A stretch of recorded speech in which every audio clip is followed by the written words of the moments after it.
Ave Maria, cheia de graça, o Senhor é convosco. Bendita sois vós das mulheres, bendito é o fruto do vosso ventre, Jesus. Santa Maria, Mãe de Deus, rogai por nós, pecadores, agora e na hora da nossa morte. Amém. São Padre Pio, intercedei por nós. Olá, caríssimo paz e bem, Deus abençoe, que alegria ter você conosco. Deus abençoe. Família com princípio e valores. Meus irmãos, nós precisamos entender que em si o papel da família não é necessariamente sustentar os filhos e o cônjuge. Muitas das vezes o homem pensa que eu colocando o alimento dentro de casa, não faltando alimento, tá tudo certo, tudo perfeito. A mulher pensa, se ela fazer a comida, lavar a roupa, deixar a casa limpa, tá tudo ok, tudo perfeito. E muitas das vezes é isso que a gente pensa, é isso que muitas das vezes o casal tem pensado. E muitas vezes é assim que o jovem, o adolescente, a criança pensa: eu indo para a escola, tirando notas boas, é isso que importa. A minha família tá tudo bem, tá tudo ok. E não está. E a gente precisa olhar, mas um olhar diferencial para entender de fato qual é o papel da família em si. E nós precisamos entender que não é somente aquilo que de fato nós necessitamos. Porque o alimento precisamos, limpar a casa precisa, a comida tá pronta precisa, lavar roupa precisa, mas nem só isso nós seres humanos vivemos, tem algo muito mais além. Se você perguntar para a mulher que é casada, que tem um marido, ela fala assim: se o seu marido te dá o alimento todo dia para você comer, ele está sendo um marido bom? Ela disse: não, ele não está fazendo mais que a obrigação dele. Eu quero um homem a mais, eu quero um homem diferente, eu quero um homem que me dê carinho, amor, atenção, que me trate bem. Eu quero um homem parceiro, eu quero um homem amigo, eu quero um homem que me ajuda, que me apoia, que me dê conselhos. Eu quero um homem forte, que me proteja. Eu quero um homem, um líder. Eu quero esse homem para mim. Eu quero esse homem. Não quero somente um homem para me sustentar, para me bancar. Entende? Se você perguntar para um homem que é casado, que tem sua mulher, e fala assim: você tá contente com essa mulher, que você chega, a comida tá pronta, a roupa tá lavada, a casa tá limpa? Ele vai dizer: não, eu quero uma mulher generosa, algo a mais. Eu quero uma mulher educada, simpática. Eu quero uma mulher que me dê carinho, atenção, que me abraça, que me beija, que sempre está comigo, ao meu lado. Então, veja, a família também. E muitas das vezes a gente acha que o papel do homem é só sustentar a família, e a gente acha que o papel da mulher é somente cozinhar o alimento e deixar a casa limpa, manter. Não é isso. Nós precisamos entender os princípios e os valores da família. E a gente precisa, quando eu entendo isso, tudo muda.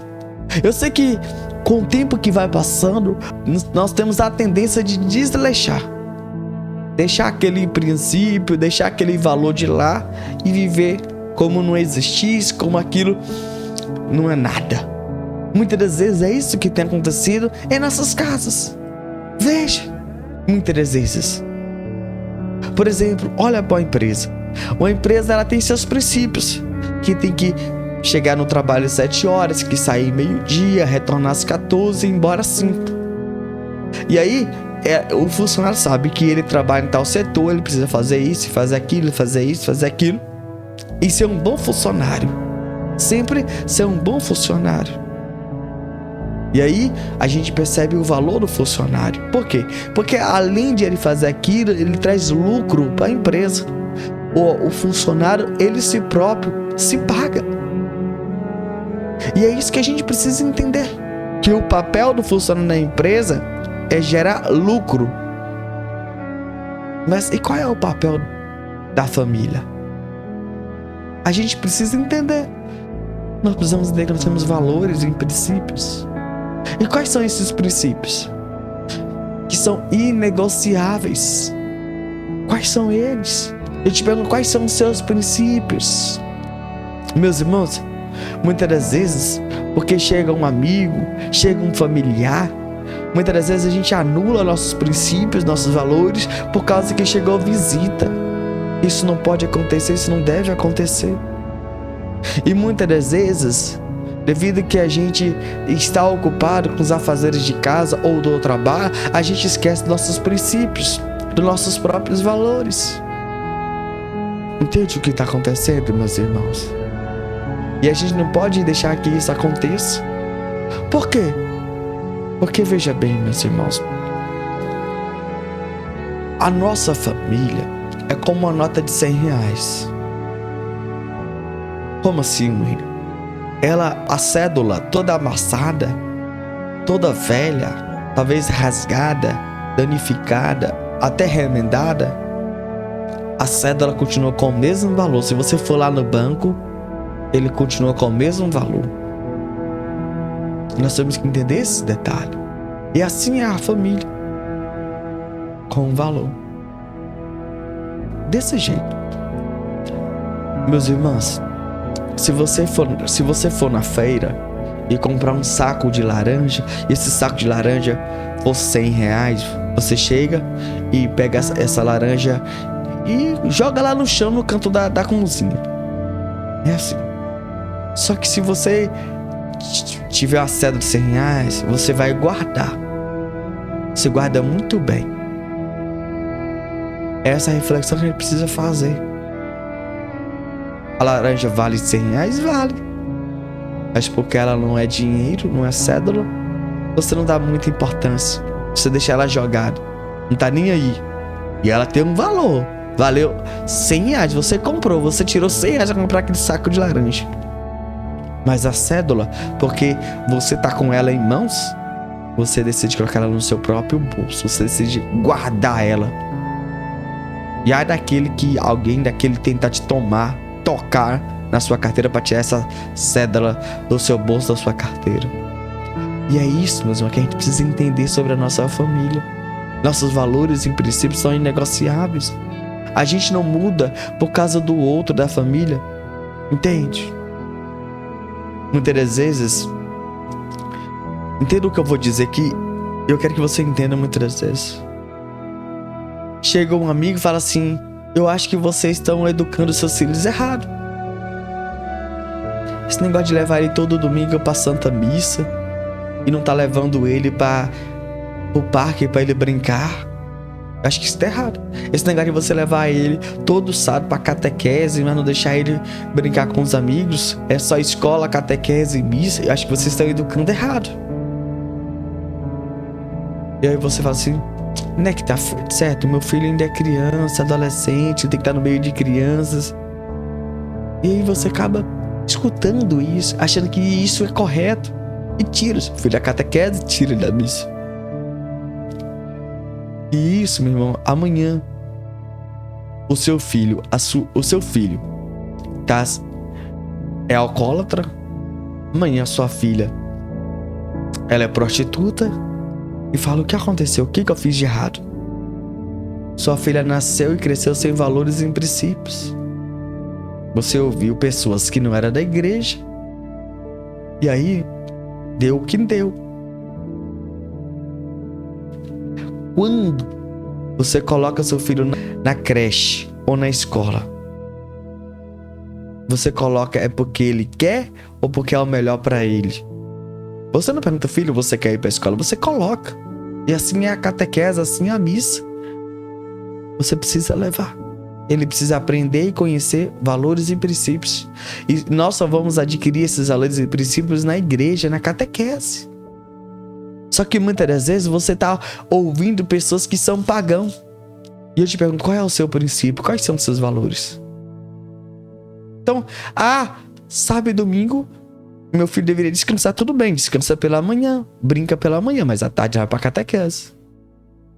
Não, mas domingo é dia de descansar, é dia de estar com a família. Tudo bem, mas vamos pra missa ou 8 horas da manhã, ou às 6 da tarde, ou às 19h30.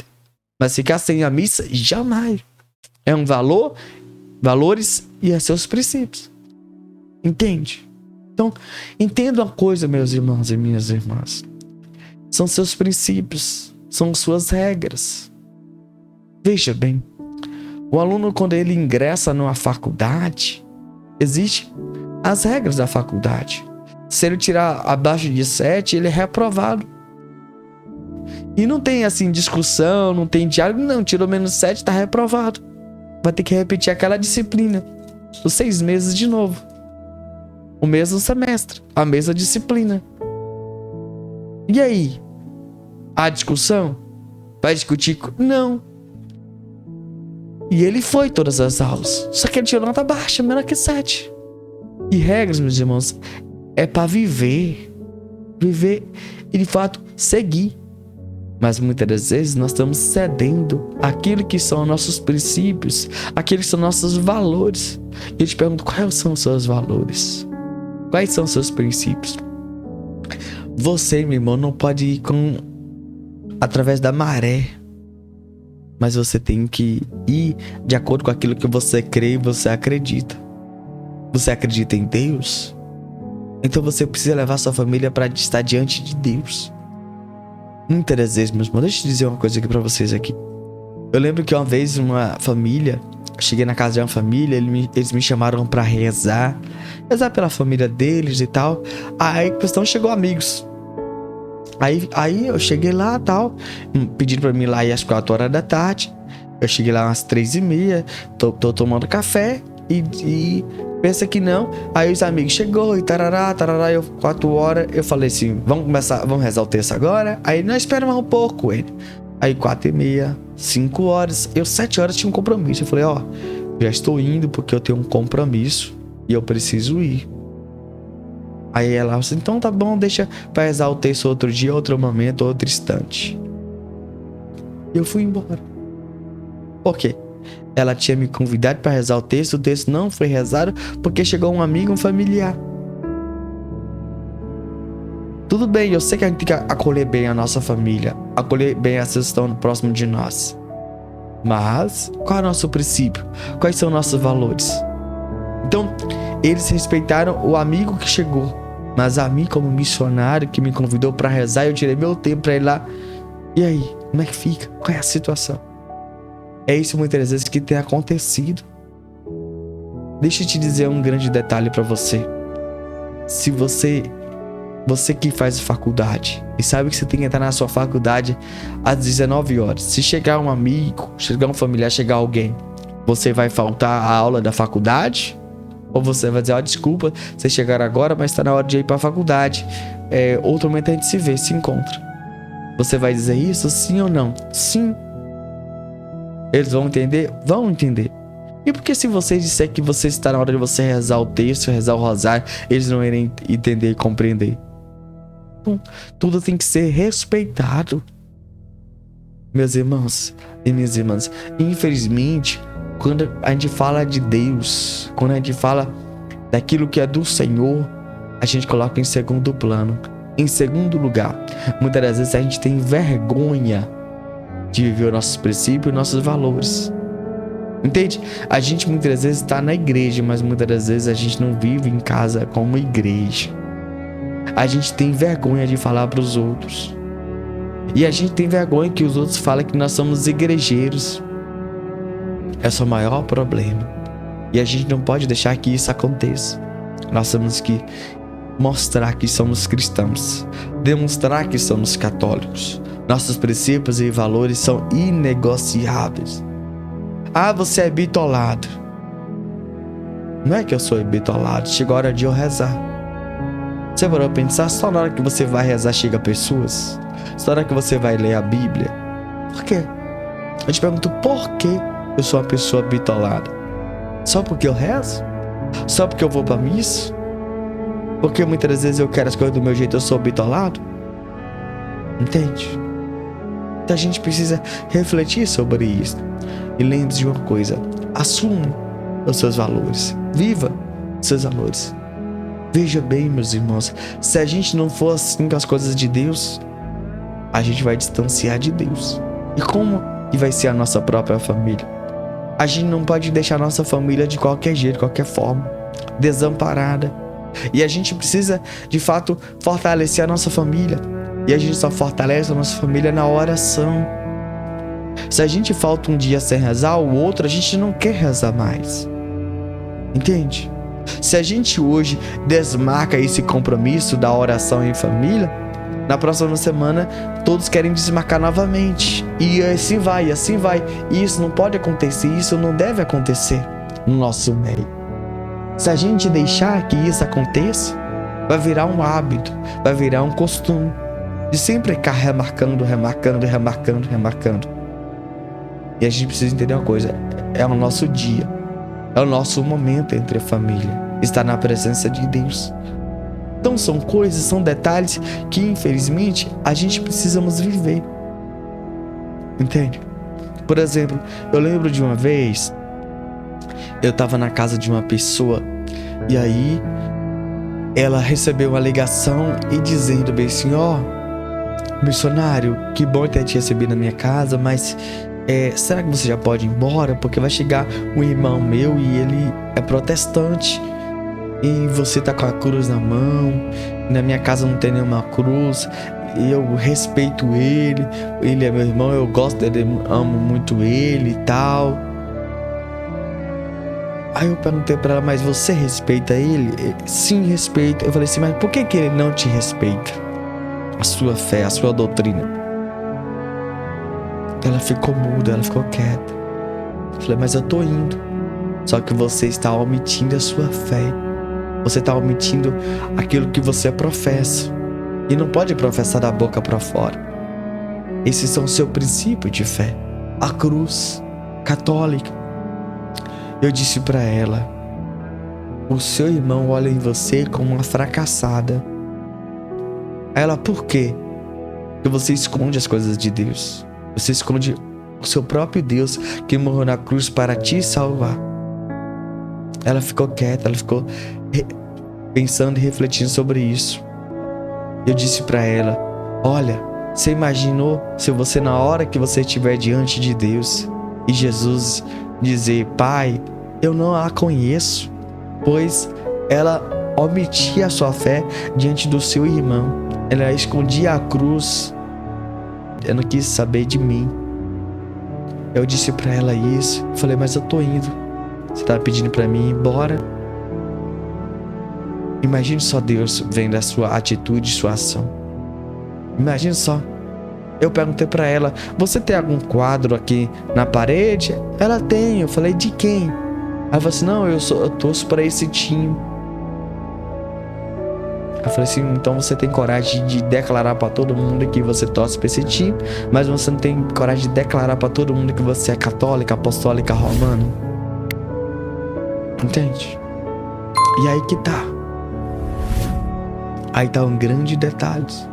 Por exemplo, imagine você, mulher casada, e o seu marido tá com um amigo, e você chega e ele não tem coragem de falar de comunicação: essa é a minha mulher. Você irá ficar chateada, sim ou não, mulher? Vai. Você chegar assim: aqui o nome dela mas não falar que você é a mulher dele, você não vai ficar chateado? Vai dizer assim: ele tem vergonha de me apresentar como mulher dele, porque eu sou mulher dele, mas ele teve vergonha. Você irá ficar chateada, sim ou não? Sim, você irá ficar chateada. Agora imagine Deus. Você está omitindo a cruz, o cavalo. E aí, meus irmãos, essa reflexão tem que entender. Tem coisas que são inegociáveis. Muitas das vezes não adianta você dizer que é de Deus, mas diante dos seus amigos você não tem coragem de dizer que você é de Deus. Não adianta dizer que você é católico, mas diante dos seus amigos você não tem coragem de dizer que é católico. Então é essa reflexão, é esse pensamento que a gente precisa ter. Então nós temos valores e princípios. Se o meu irmão, pessoas gostam de mim ou não, eu sou católico. Eu ando com a cruz. E olha, presta atenção, eu sou uma pessoa com deficiência. Como assim, Wênia? Eu uso bengala. Eu uso um celular que fala. Se a pessoa gostar de mim, tem que gostar eu como uma pessoa com deficiência. Uma pessoa que usa o celular que fala, queira ou não. Ah, Wênia, você é deficiente, mas não usa mais bengala, não. Eu falo, então não dá pra andar com você não, porque eu sou cego, eu sou uma pessoa com deficiência. Então lembre de uma coisa. Então pensa agora. Então pensa aí, meu irmão. Lembre de uma coisa. A sua família precisa de princípios e valores. Pense nisso e reflita agora. Reflita e pensa nisso. Vamos agora ler um relato que nós tínhamos no nosso próprio site. Precisa desse relato que vamos ler para ti agora, por favor.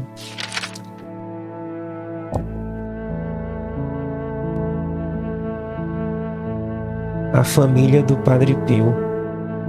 Uma família temente a Deus. A família paterna de Padre Pio, os Forgione, eram possedentes, pequenos proprietários. Segundo a tradição local, a família teria vindo originalmente de Abruzzi, uma região localizada a noroeste dali. O mais antigo ancestral registrado é Antônio Forgione, falecido em Pietrelcina em 1837, com cerca de 80 anos. Pouco se sabe dele ou de seu filho Donato, 1786-1841. Donato teve um filho chamado Michele, nascido em 1819 e morto 48 anos mais tarde, deixando para trás sua segunda esposa, a jovem viúva Felicita D'Andrea, 1839-1887, e com ela seus 2 filhos pequenos, Horácio Maria, o pai de Padre Pio, de 7 anos, e Orsola, de 2 anos. Horácio nasceu em 22 de outubro de 1860. Foi batizado Grácio Maria, e embora sua esposa o chamasse normalmente de Gra, ao longo da vida ele foi quase sempre conhecido como Horácio. O jovem Horácio viveu uma infância de relativa pobreza, ocupando-se com o rebanho da família. Ainda adolescente, Horácio foi nomeado mestre da festa, um membro do comitê que planejava as festividades anuais em agosto.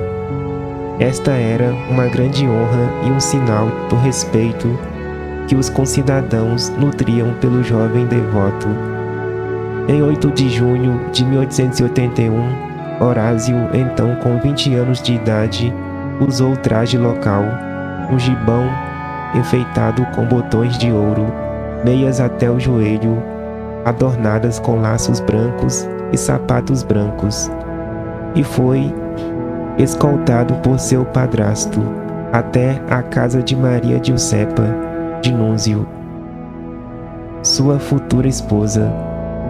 Giuseppa usava um vestido de cetim vermelho, um avental azul celeste e um corpete vermelho coberto com um brocado dourado. Um chale branco adornava-lhe a cabeça. O padrasto de Horácio proferiu um discurso meramente formal de orientação a Giuseppa. Ela beijou as mãos dos futuros sogros e partiu com suas acompanhantes, resplandecentes em vestidos de seda vermelha, quase tão amáveis quanto o seu.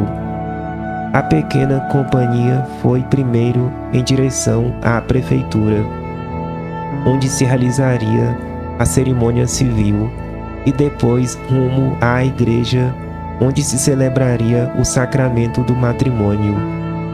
Foi assim que Horácio Forgione e Giuseppa de Núncio deram início a um casamento de 48 anos. Gra e Beppa, como se chamavam um ao outro, eram pessoas notáveis. Horácio era descrito como um nanico, esguio, dotado de pele clara e olhos escuros, além de cabelos castanhos que permaneceram grossos e abundantes até o fim de seus dias. Horácio jamais se deixava levar pela preocupação e buscava instilar essa característica em seus filhos. Os adjetivos frequentemente usados para se referir a Horácio Forgione eram simples e amável. Um vizinho, questionado sobre seu caráter, o descreveu como um santo. Forgione não somente ia à missa todo domingo, acompanhado de sua esposa, parava todos os dias para rezar na igreja, após trabalhar no campo. Rezava constantemente o rosário, um hábito que transmitiu a seu santo filho. Jamais um único juramento ou xingamento escapou de seus lábios, e sua reverência pela vida era tanta que no campo chegava a sair do caminho de uma formiga para não esmagá-la. Pobre criaturinha, por que ela deveria morrer? Dizia ele. O traço mais característico de Horácio Forgione era, no entanto, a alegria. Adorava cantar com uma voz estrondosa e ressoante, e era saudado como um maravilhoso contador de histórias. Por ver a mão de Deus em todas as coisas ao seu redor, alegrava-se com tudo, irradiando uma alegria contagiante que se transmitia aos outros.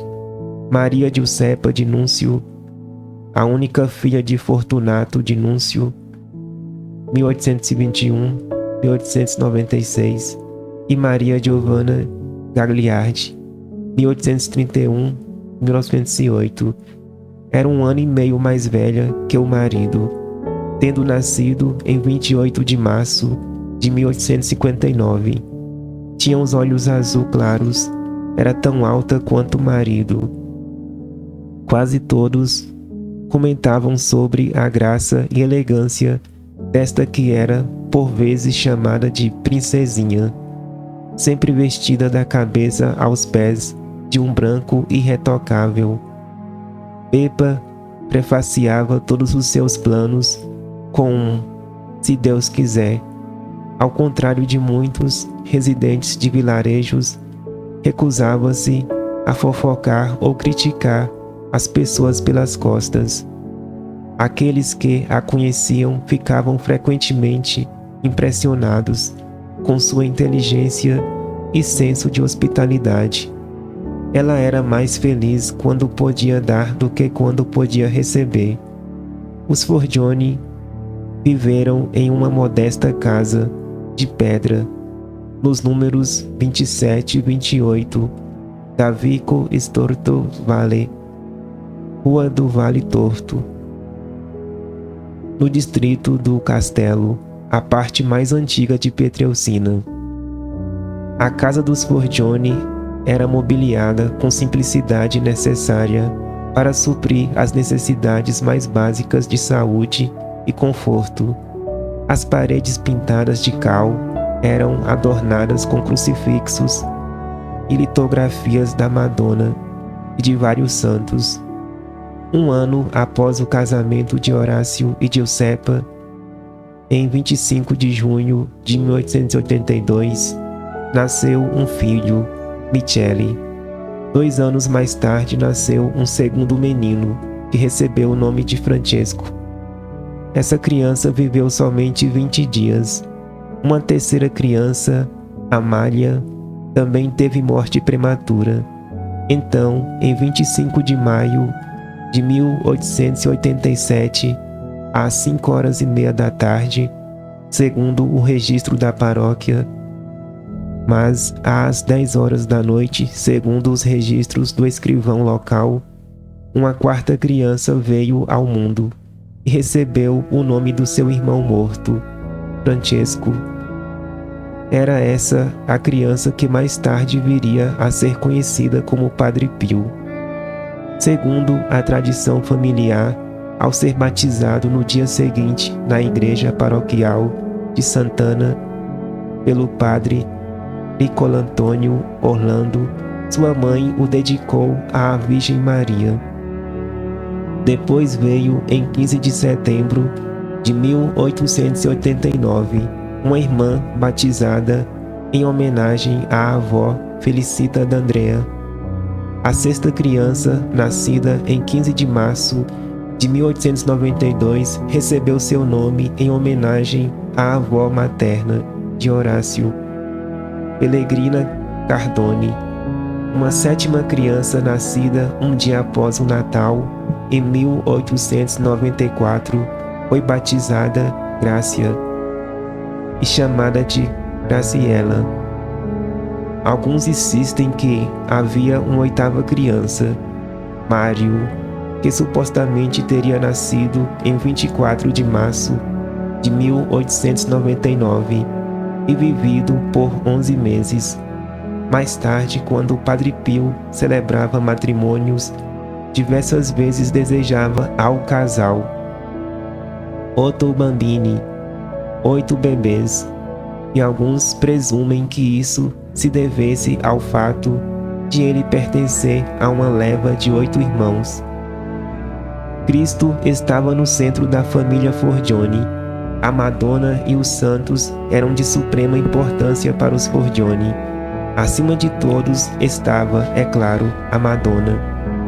Os Forgione não podiam imaginar um cristão que não amasse e honrasse a Santíssima Virgem. Foi sem dúvida desse treinamento na infância que Padre Pio derivou seu amor por ela, a qual descreveu como mais bela e mais resplandecente do que o sol, o mais puro cristal, que só pode refletir a Deus.